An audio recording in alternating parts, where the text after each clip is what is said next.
À Bobo Ndotre, cette voie est la seule qui mène au sous-quartier Ndotre Palmeraie. Mais dans peu de temps, les riverains de ce quartier devront recourir à d'autres solutions pour sortir de chez eux ou pour y entrer. Les dernières pluies diluviennes ont fortement dégradé le seul pont qui relie la voie principale à celle du quartier. Vraiment, pour rentrer dans ce nouvel quartier, il n'y a pas de route. On a un seul pont pour pouvoir accéder à le quartier La Firaille. Mais le seul pont, vraiment, c'est gâté totalement. Il n'y a plus de route.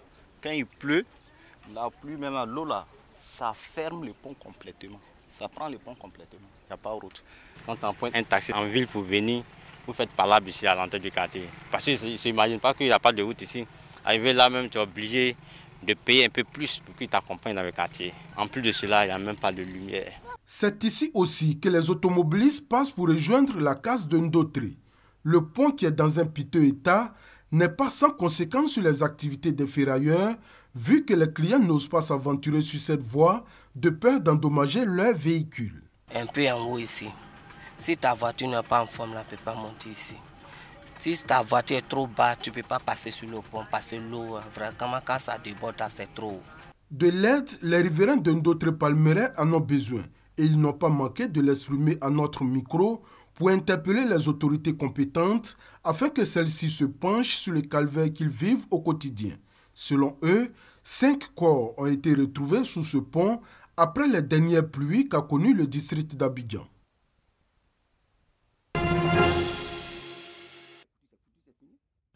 Lorsque la crise du déversement des déchets toxiques est survenue à Abidjan, les techniciens des laboratoires nationaux ont eu du mal à faire des analyses pertinentes des substances en cause.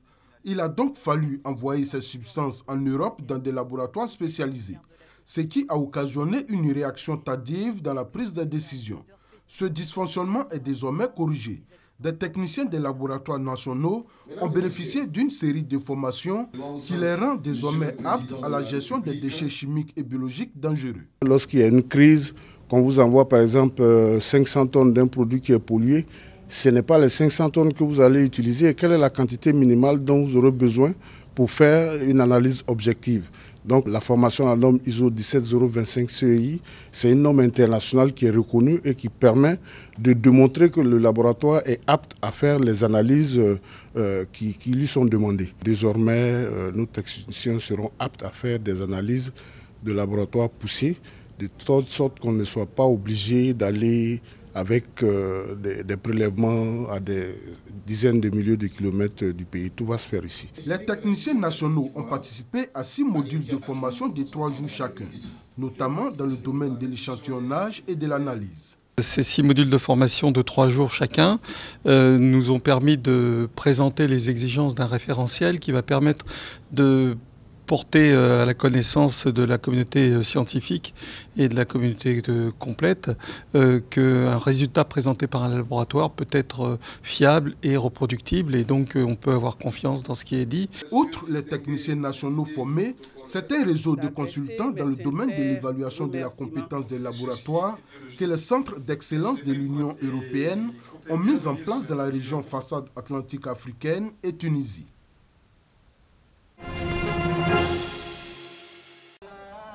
Rond-point de la mairie d'Abobo. Il est un peu plus de 8 heures, un embouteillage monstre. La raison, les préparatifs de la prière de l'Aïd el-Fitr marquant la fin du mois de Ramadan. Il nous faut coûte que coûte s'effrayer un chemin pour ne pas manquer la prière. Nous réussissons à sortir de ce labyrinthe. Direction la gare routière internationale d'Anoukouakouté. Ici, jeunes, femmes, enfants nat et tapis en main se dirigent sur l'esplanade de la mosquée Al-Mami Tungara. Une fois les fidèles installés, l'imam encadré de ses collaborateurs arrive pour la prière. Il est 9 h.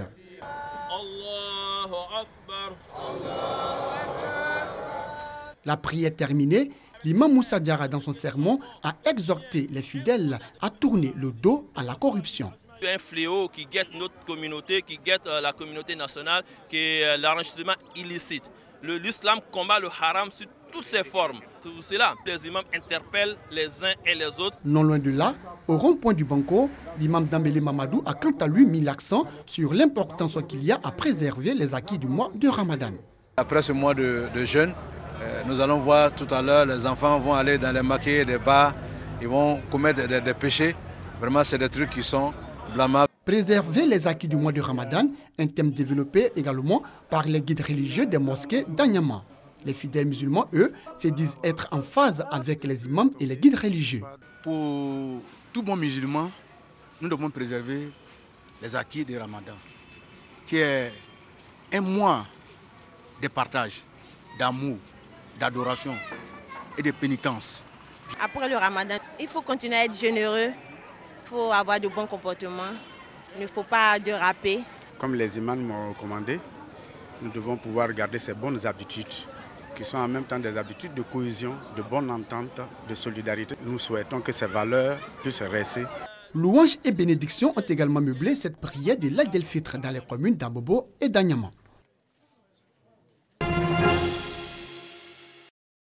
Que se passe-t-il? 14 juin 2017, coup de théâtre dans cette affaire qui a bouleversé la France. Marcel Jacob, oncle de Jean-Marie Villemain, le père de l'enfant assassiné, et sa femme Jacqueline, 85 ans, sont arrêtés et déférés au parquet général de Dijon, ainsi qu'une belle-sœur, Ginette Villemain. Les grands-parents de Grégory, Monique et Albert Villemain sont également entendus en audition libre. Pourquoi ce coup de théâtre? En 1983, la famille Villemain reçoit 3 lettres anonymes, 2 adressées aux grands-parents par la poste, l'une déposée dans les volets de la maison de Jean-Marie Villemain. 2 sont tapées à la machine, l'une est manuscrite. C'est celle-là qui a fait l'objet d'une nouvelle expertise en écriture. Les conclusions sont confondantes à l'encontre de Jacqueline Jacob. Il existe des similitudes, notamment avec l'emploi du terme « chef ». Des analyses graphologiques confondantes désigneraient Jacqueline Jacob, tante maternelle de Jean-Marie Villemain, comme l'auteur d'une série de lettres de menaces envoyées au couple durant l'année 1983. Que contenaient les lettres et les appels des corbeaux?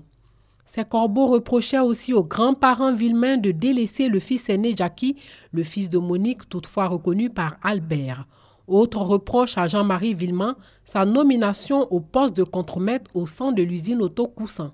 Alors que le chef, comme l'appellent les corbeaux, était entré dans cette entreprise à 16 ans, sans diplôme, en tant que simple ouvrier. Quelles sont les personnes qui étaient soupçonnées dans cette affaire? Marcel Jacob avait été soupçonné d'être le corbeau, de même que son épouse, désignée par des expertises graphologiques. Marcel Jacob s'en était pris verbalement à Jean-Marie Villemain peu avant le crime, lui reprochant sa promotion de contremaître. Les analyses des traces ADN ont-elles porté des fruits? Les prélèvements ADN ne correspondent à aucun profil génétique parmi les 150 protagonistes de l'affaire. Et après 4 jours de détention provisoire, Marcel Jacob et son épouse Jacqueline, grand-oncle et grand-tante de Grégory Villemain, ont été remis en liberté sous contrôle judiciaire mardi 20 juin dernier. Les 2 époux ne retourneront pas chez eux dans les Vosges, mais seront placés dans 2 logements différents à des adresses à tenue secrète dans le cadre de leur contrôle judiciaire. Ils seront soumis à une interdiction absolue de communiquer avec les médias, sans quoi leur placement en détention provisoire pourrait être immédiatement réordonné. Cette décision d'application immédiate constitue un sérieux revers pour les enquêteurs et le parquet général qui avaient requis le maintien en détention provisoire. La famille du petit Grégory saura-t-elle un jour la vérité sur le drame? L'enquête semble en tout cas trouver un nouveau souffle avec ces arrestations.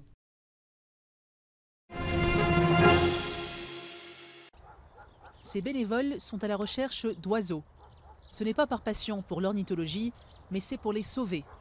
Pendant les périodes migratoires, ils parcourent la côte de Chypre à la recherche de pièges et de filets. Le braconnage est interdit ici, mais quelques 150 espèces d'oiseaux, dont 80 en voie d'extinction, sont régulièrement chassées pour la consommation. Une tradition à laquelle tiennent certains chypriotes. Particulièrement recherchées, les fauvettes à tête noire, cuisinées pour un plat très convoité, servi discrètement dans certains restaurants, l'ambellopoulia. Depuis des années, les bénévoles se mobilisent, libérant des oiseaux et retirant les pièges. Au début des années 2000, le braconnage était dans le collimateur des autorités chypriotes qui souhaitaient rejoindre l'Union européenne. Mais depuis l'adhésion en 2004, les écologistes critiquent le manque de volonté politique du gouvernement. Le phénomène est aussi préoccupant dans les bases britanniques. La Grande-Bretagne dispose de 2 vastes bases souveraines sur l'île et d'une police qui traque les braconniers. Les organisations de défense de l'environnement demandent une application plus stricte de la loi, une meilleure gestion de l'habitat et des campagnes de sensibilisation. Environ 2,3 millions d'oiseaux sont tués ici chaque année. Un constat accablant pour la petite île méditerranéenne, lieu de passage majeur pour les migrateurs.